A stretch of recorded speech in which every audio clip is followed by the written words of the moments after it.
여러분 지금 미국 증시에 중국 기업이 몇 개나 상장돼 있는지 아십니까? 280여 개입니다. 알리바바, 바이두, 핀도더. 이 기업들의 총 시가총액이 1조 1000억 달러입니다. 우리 돈으로 1570조 원. 한국 코스피 전체 시가총액보다 많습니다. 그런데 트럼프가 이걸 전부 쫓아내겠다는 카드를 만지고 있습니다.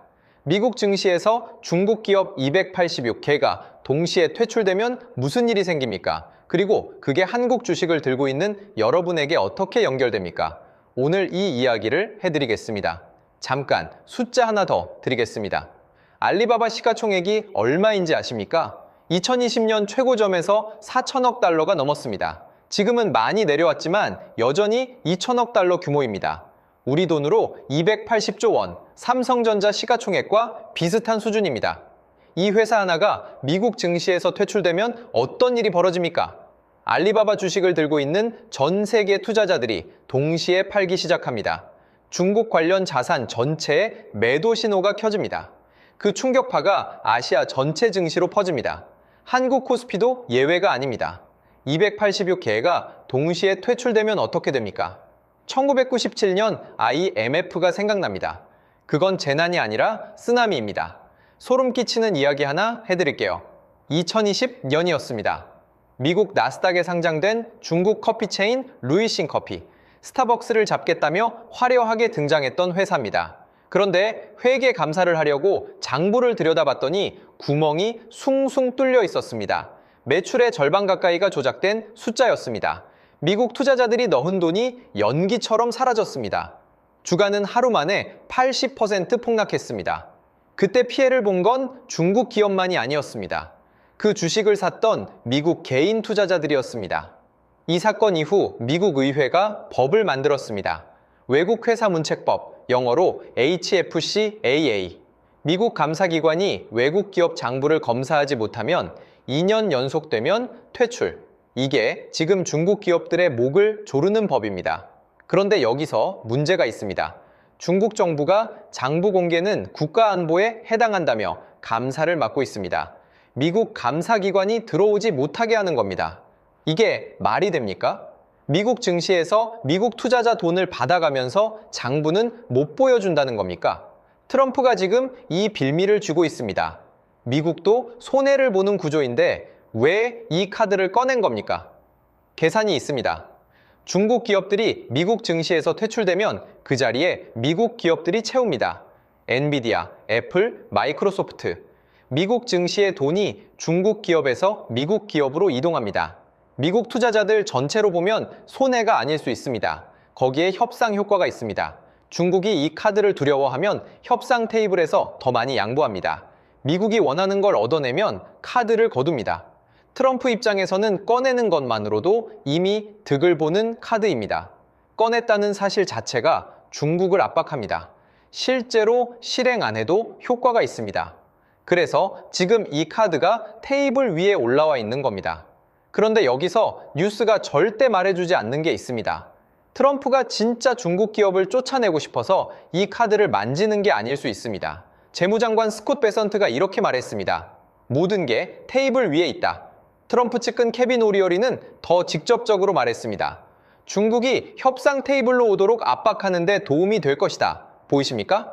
상장 퇴출은 목적이 아닙니다. 협상 무기입니다. 관세로 중국을 압박했습니다. 반도체 수출 통제로 압박했습니다. 이번엔 증시 퇴출 카드를 꺼냈습니다. 중국 입장에서 1570조 원짜리 카드가 날아가면 어떻게 됩니까? 알리바바가 뉴욕에서 쫓겨납니다. 바이두가 나스닥에서 퇴출됩니다. 이 기업들 주가가 폭락합니다. 중국 경제에 엄청난 충격이 옵니다. 중국이 이 카드를 두려워합니까? 두려워합니다. 확실합니다.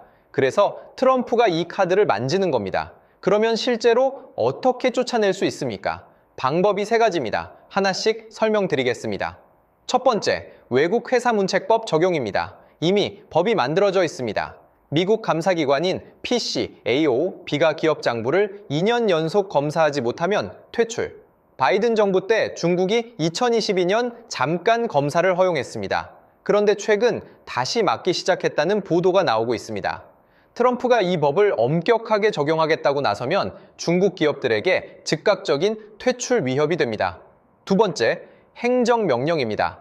트럼프가 국가안보를 이유로 직접 명령을 내리는 방법입니다. 의회를 거치지 않아도 됩니다. 트럼프 서명 하나로 가능합니다. 이게 가장 빠른 방법입니다. 그리고 가장 시장에 충격을 주는 방법입니다. 예고 없이 나올 수 있습니다. VI 이 구조를 조금 더 쉽게 설명드리겠습니다. 여러분이 한국에서 편의점을 운영한다고 생각하십시오. 그런데 법 때문에 외국인이 직접 편의점을 소유하지 못합니다. 그러면 어떻게 합니까? 케이맨 군도에 유령 회사를 하나 씁니다. 그 유령 회사 이름은 한국편의점홀딩스입니다. 미국 투자자들은 이 유령 회사 주식을 삽니다. 유령 회사는 복잡한 계약서를 통해 진짜 편의점 수익의 일부를 가져갑니다. 미국 투자자 입장에서는 한국 편의점 주식을 산 것 같습니다. 그런데 실제로는 케이맨 군도의 유령hen 회사 주식을 산 겁니다. 한국 정부가 그 계약서를 무효화하면 미국 투자자들이 들고 있는 건 휴지 조각이 됩니다. 이게 알리바바, 바이두, 핀도어더가 미국 증시에 상장된 방식입니다. 법적으로 미국 투자자들은 중국 기업을 진짜 소유한 게 아닙니다. 이걸 알고 산 사람이 얼마나 됩니까? 순진했던 겁니다. 미국이 VI 이 구조를 금지하면 이 모순이 한꺼번에 터집니다. 세 번째, VI 이 구조 금지입니다. 이게 가장 근본적인 방법인데 일반인들이 잘 모르는 겁니다. 설명드리겠습니다. 중국 법에는 외국인이 중국 기업을 직접 소유하지 못하게 하는 규정이 있습니다. 그런데 중국 기업들이 미국에 상장을 하려면 외국인 투자자들이 지분을 가져야 합니다.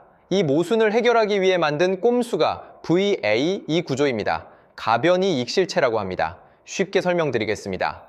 케이맨 군도 같은 조세 피난처에 유령해 회사를 씁니다. 그 유령해 회사가 미국에 상장합니다. 미국 투자자들은 그 유령해 회사 주식을 삽니다. 유령해 회사는 복잡한 계약을 통해 중국 본토 기업의 수익에 접근합니다. 결국 미국 투자자들은 중국 기업을 직접 소유한 게 아닙니다. 종이 쪼가리 하나를 들고 있는 겁니다. 중국 정부가 언제든 이 계약을 무효화할 수 있습니다.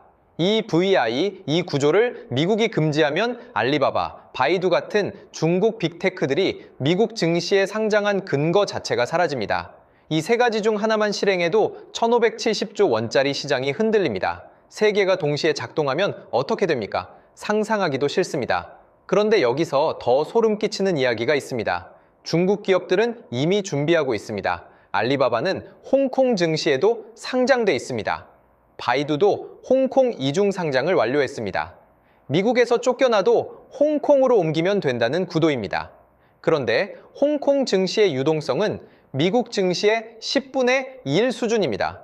같은 주식인데 거래량이 10분의 1이면 주가가 어떻게 됩니까? 폭락합니다. 홍콩으로 간다고 해결이 안 됩니다.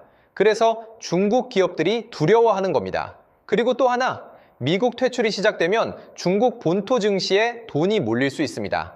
중국 정부가 자국 증시 부양에 나설 가능성이 높습니다. 그러면 중국 국내 반도체, AI, 빅테크 기업들의 자금이 몰립니다.